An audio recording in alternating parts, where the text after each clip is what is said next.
People in Shasta County are waiting to go home after a structure fire prompts evacuations. Plus, progress on homeless housing, how organizers decide who gets in. And a potential complication creating concern for one vaccine, why federal health leaders say it shouldn't stop you. Covering Northern California, you're watching Action News Now. Coverage you can count on.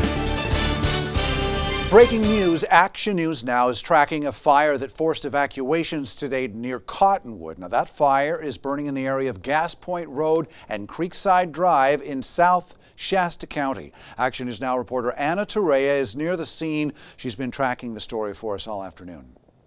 There are several Shasta County Sheriff's vehicles that are right here behind me. Several people also waiting outside of West Ho Trail, waiting to get back into the area. You can see what looks like a burning building, crews working to put it out, several helicopters making their water drops on the fire. CAL FIRE says when they got on scene, the fire burned about 5 acres and had a rapid rate of spread. The air attack and the helicopters, you can hear, made some great work, and so the crews can get in here and mop it up. It stopped at the creek behind us, and both flanks were corralled by the crews. And we had to evacuate because the wind was coming out of the southwest and was blowing towards structure. We know that CAL FIRE got the call for this fire just before 3 p.m. this afternoon. We also know that at least 2 buildings have been destroyed. We are working to figure out what caused the fire. CAL FIRE says that one person was rushed to the hospital for smoke inhalation. Reporting in Cottonwood, Anna Torrea, Action News Now, coverage you can count on.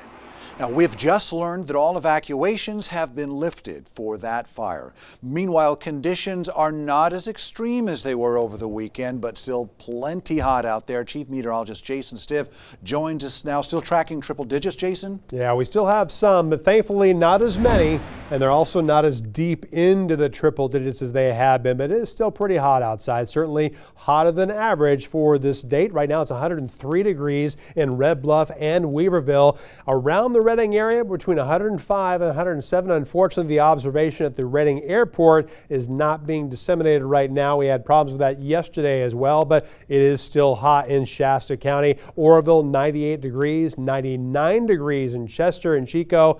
And even Paradise is still 96. Alturas also 100 degrees, where we've had a lot of gusty wind. We've had gusts up to 23 miles an hour, currently sustained at 17. Thankfully for the entire region, though, we have other wind less than 15 miles an hour. Humidity still not where we want it to be. Chester is only 4%. It's 5% in Alturas, and that's why we still have that red flag warning out from Modoc County through 9 o'clock tonight with the gusty wind, obviously the hot air, and it's dry air and dry fuel too. But we have some good news.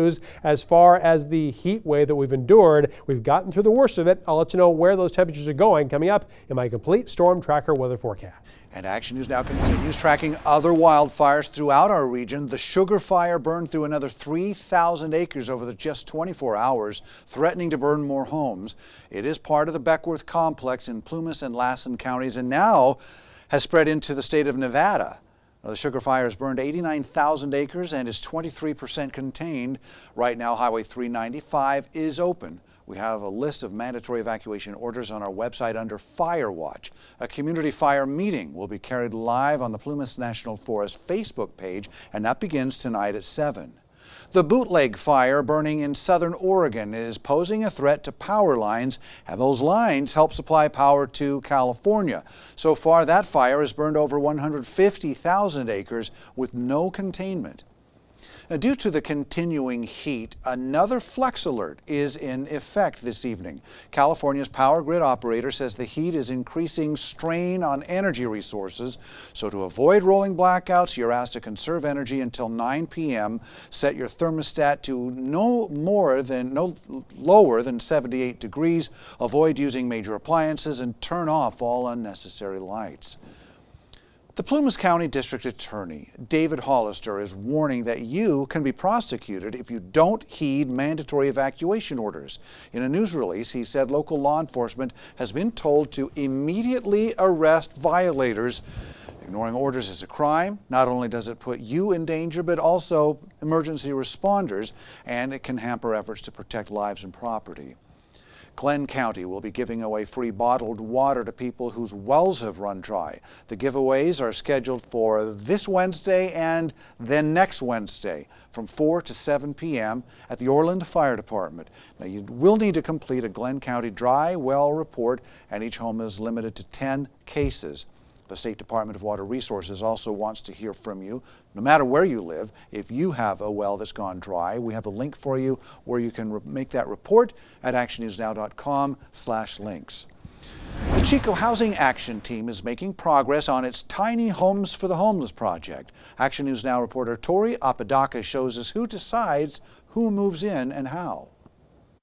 Butte County Behavioral Health Services will be making referrals as to who gets to move in to the tiny homes. The people behavioral health taps for a tiny home will either be one of its clients or a potential client. Its main goal, breaking down all barriers, physical or social, facing the homeless or mentally ill. This individual would have access to crisis services, outpatient clinics, substance use disorder services, just the whole continuum of care being right there at their front door. They're calling the project REST at Everhart Village, standing for Resiliency, Empowerment, Support Team. The REST staff will provide field-based outreach and engagement in the community and diverse treatment services. I think mental health is a main contributor to homelessness, and that they need those services, and they deserve a decent space of their own to live. They will be submitting a proposal to the state to get funded through the Mental Health Services Act later this fall. Reporting in Chico, Tori Apodaca, Action News Now, coverage you can count on. Even if they do not get the funding, Behavioral Health says they are still dedicated to providing on-site services at Everhart Village. Well, traffic is flowing again on Highway 99 after a 4-car crash caused a major backup south of Chico this afternoon. It happened around 1:30 at the Neal Road trouble spot, that usual trouble spot, when one northbound car did not slow down for the traffic, which was stopped at the signal there. The first car crashed into another car that then caused the domino effect involving 4 cars total. 2 people were taken to the hospital with moderate injuries, and it all caused a backup about a mile long that finally cleared around 3 p.m. A Chico man is now behind bars. Police say he is responsible for a murder that happened nearly 2 years ago. Detectives arrested Dylan Rice on Friday for the murder of Jacob MacArthur. Police say Rice shot and killed MacArthur in Oroville in December of 2019. Detectives suspect the murder was related to an illegal sale of marijuana. Chico police are investigating a death under the Mangrove Avenue Bridge at Lindo Channel. Officers were called out just before noon yesterday to a report of a woman not breathing. Medics arrived, they started CPR, but the woman did not survive. Police say there is no sign of what they call criminality, but they are still working to determine the cause of death. Well, several top city leaders and police chiefs from across the country joined President Biden and the Attorney General at the White House today to discuss ways to reduce gun violence and crime. The American Rescue Plan provided around $350 billion to cities and states to help hire and train more police officers. Last month, President Biden laid out his plan to combat gun violence, and it includes stemming the flow of illegal firearms and expanding summer programs and job opportunities for teens and young adults. This is going to help prevent crime and support young people to pick up a paycheck instead of a pistol. As part of the president's plan, the Justice Department is launching gun trafficking strike forces in 5 areas nationwide, including one in the San Francisco Bay Area. In a study of 24 major cities, homicides increased by 24% the first quarter of 2021 compared with the same time last year, and by 49% from that same time period in 2019. The top U.S. commander in Afghanistan relinquished his command at a ceremony in the Afghan capital of Kabul today, taking the United States a step closer to ending its 20-year war. Another 4-star general will assume authority from his post in the U.S. to conduct possible airstrikes in defense of Afghan government forces, at least until the U.S. withdrawal concludes by August 31st. So again, what I tell the Taliban is they're responsible too. The violence that's going on is against the will of the Afghan people, and it needs to stop. Now, this move came as Taliban insurgents continue to gain territory across the country. In recent weeks, the Taliban have gained several strategic districts, particularly along the borders with Iran, Uzbekistan, and Tajikistan. The Taliban control more than 1/3 of Afghanistan's 421 districts and district centers. A Taliban claim that they control 85% of the districts is widely seen as exaggerated. An insect invasion, but why now? We break down what's prompting this surge. And it's now the leading cause of death for young children, what you can do to prevent tragedy. And experts spill the drug makers will need to get a third shot to protect us from COVID.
Federal health experts are investigating whether the Johnson & Johnson COVID vaccine could increase the risk of a possible neurological complication. A spokesperson for the CDC says the agency is working with the FDA to evaluate a potential connection between the single-shot vaccine Johnson & Johnson and the rare Guillain-Barré syndrome. Health experts recommend it's still better to get the vaccine because the risk of complications is low compared with getting COVID, and most people typically make a full recovery from Guillain-Barré syndrome. Pfizer says a third coronavirus booster shot may be needed, but health officials remain unconvinced. As Natalie Brand reports, this comes as the Delta variant continues to spread through the U.S. Pfizer is presenting data to U.S. health officials today that it says shows Americans, even those fully vaccinated, may need a COVID-19 booster shot. That's fine, except they're not the official recommending organization. So although they do good work, they have study and data that we will go over with them to determine if there's anything there that we need to use. For now, health officials say a third shot is not needed, but they will monitor the data in case that changes. that's something that our scientists will continue to assess. And if they make a conclusion that booster shots are recommended, they will provide that information publicly, and it will be based on a large range of data and information. The concern remains for those who are not yet fully vaccinated, as the number of new coronavirus cases is once again on the rise in the U.S. Over the past week, new cases are up by 66%, and infection rates are rising in more than 36 states. More than half of all new cases are from the Delta variant, which is even more transmissible than the original strain. We're concerned about those regions of the country, those states, those areas, those cities in which the level of vaccination is really quite low, hovering around 30% or so. Researchers at Georgetown University found 5 under-vaccinated regions, which they say could lead to new virus mutations capable of defeating current vaccines, putting the entire nation at risk. Natalie Brandt, CBS News, the White House. Now, a study published in the journal Nature on Thursday suggests that having only one dose of a vaccine offers little protection against the Delta variant. There are 25 million people in the U.S. who have received only one shot. 140 million are completely unvaccinated.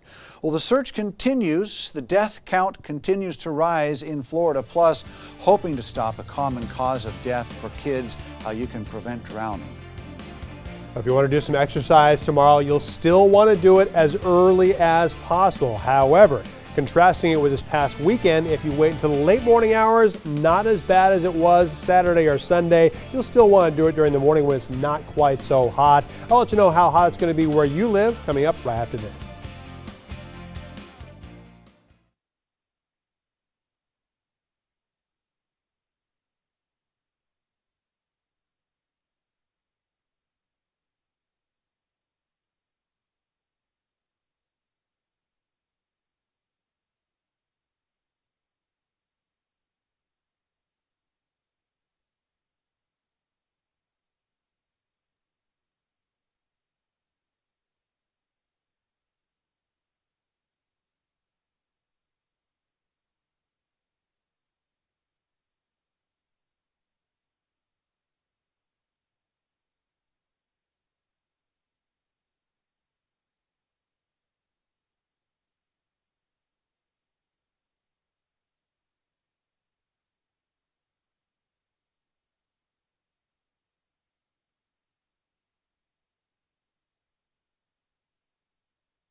And now, Action News Now Storm Tracker weather.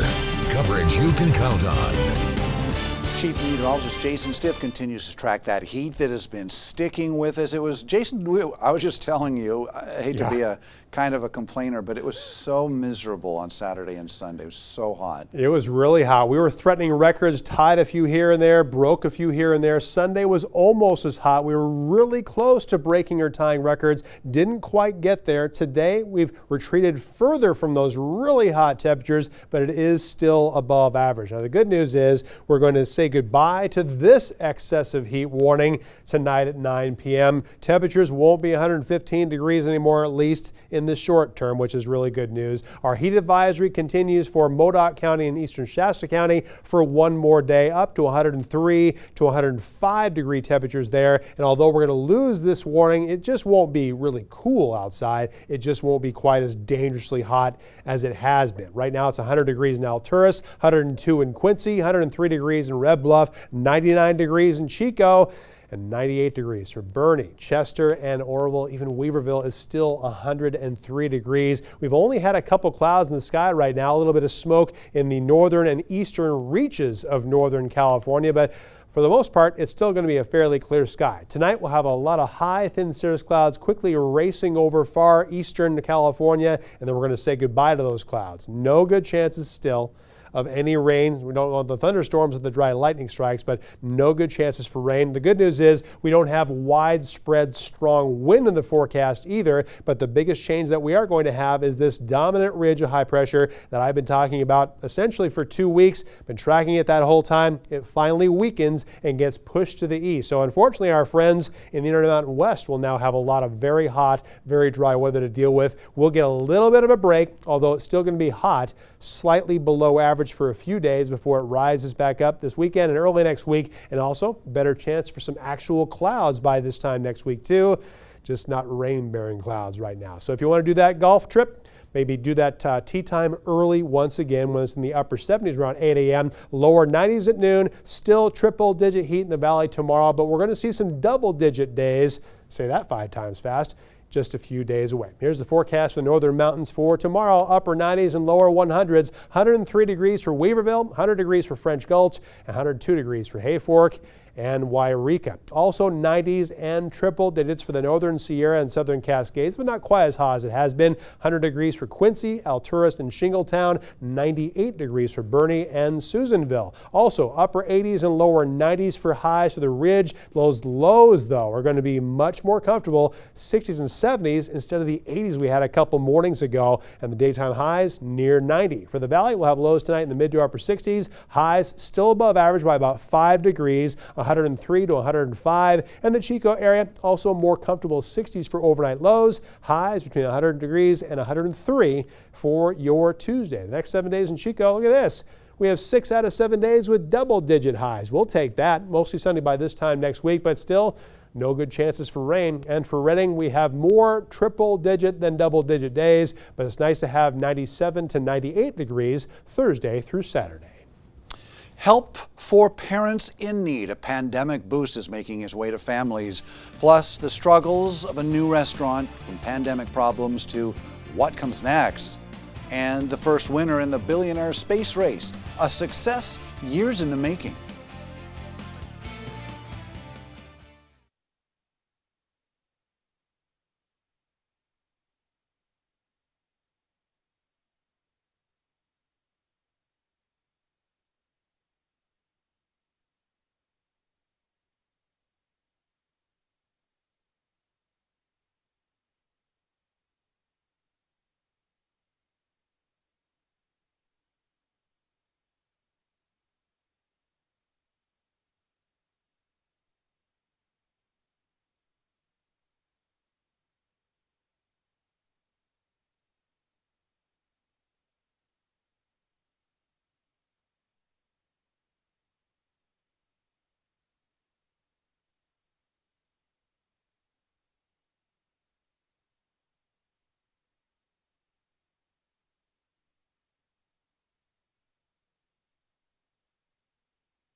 One of the hottest places on Earth hit record temperatures for a third day in a row. The brutal heat in Death Valley reached a blistering 134 degrees on Sunday. If that's verified, it would be one of the highest ever recorded on Earth. A ranger measured the sidewalk temperature outside the visitor center in Death Valley at 178 degrees Fahrenheit, of course. That was yesterday afternoon. An important firefighting tool is now out of the water. The Department of Fish and Wildlife retrieved a helicopter that crashed into Lake Shastina, or made an emergency landing to be more precise, that was fighting the lava fire at the time. This video from the department shows the helicopter being pulled from the lake. They say the helicopter had 200 gallons of jet fuel on board when it landed in the lake. No wildlife, though, was impacted in that landing, and they were able to stop the fuel from leaking. The billionaire space race has a winner. British billionaire Richard Branson soared into space Sunday on board his Virgin Galactic spaceship for a suborbital test flight, beating fellow spacebound billionaires Jeff Bezos and Elon Musk. The entire flight from takeoff to landing took about 1 hour. To the next generation of dreamers, if we can do this, just imagine what you can do. I would say it's the most important trophy. It was the culmination, I suspect, of a lot of wonderful adventures and a lot of work, and yeah, I'm still floating. That short but successful flight is a boost for Virgin Galactic, which plans to start taking paying customers on joyrides to space next year.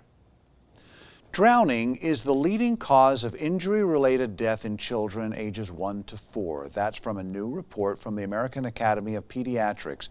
The report shows in 2018, 900 children died from drowning. 7,200 were seen in the ER. The report recommends multiple layers of protection for prevention, including close, attentive adult supervision in and around the water and 4-sided pool fencing with self-closing and self-latch gates.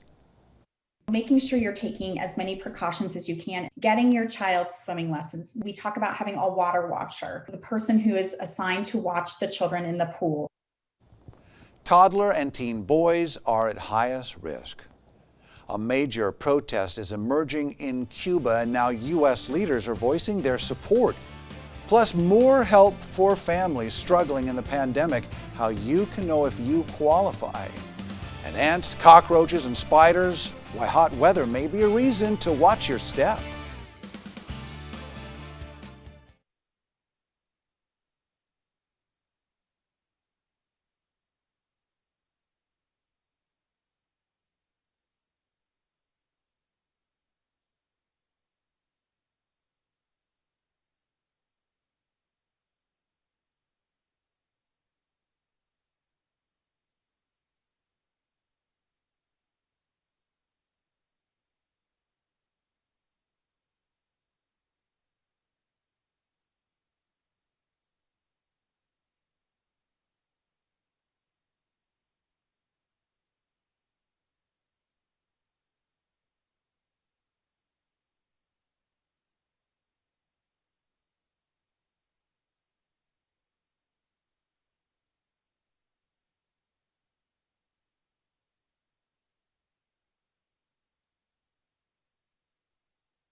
Covering Northern California, you're watching watching Action News Now.